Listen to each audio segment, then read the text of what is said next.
பேரன்பு வணக்கம். அதிகாலை இந்த பொன்னிறமான இந்த சூரிய வெளிச்சத்தில எப்பல்லாம் முடியுமோ அப்பல்லாம் நில்லுங்க. சூரிய உதயம் பார்க்கறக்காக நீங்க காத்துருங்க. சூரிய உதயம், சூரிய அஸ்தமனம் 2மே ரொம்ப முக்கியம். இப்ப நான் சூரிய உதயத்துக்காக காத்திருக்கேன். அப்படியே பளபளன்னு ஜொலிக்கக்கூடிய அந்த சூரிய உதயம் ரொம்ப சிறப்பா இருக்கும்.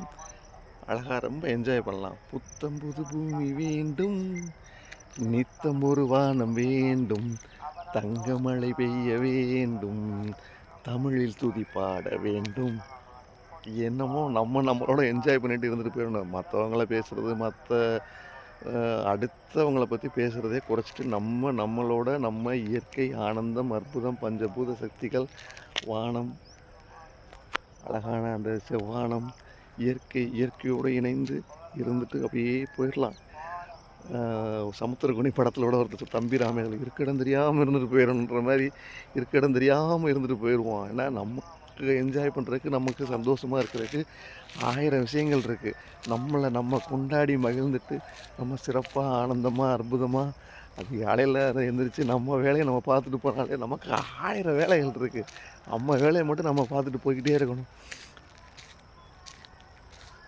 புறம் கூறுதல், குறை கூறுதல், யார பத்தியும் பேசுறது இருக்கவே கூடாது. நம்ம மட்டும் நம்மளோடு நம்ம மட்டும் நம்ம நல்லா இருந்தா, நம்ம சமுதாயம் நல்லாயிருக்கும்.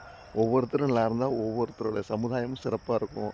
அப்படிங்கிறத உணர்ந்துட்டா, ஒவ்வொருத்தரும் சிறப்பா இருப்போம். நம்ம ஒவ்வொருத்தரும் சிறப்பா இருக்க என்ன பண்ணணும்?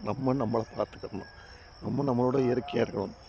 நம்ம தான் இந்த உலகத்தோட அதிசயம் ஒவ்வொருத்தருக்கும். அதிசயமா இருப்போம். அற்புதமா இருப்போம். நன்றி. வாழ்க வளமுடன்.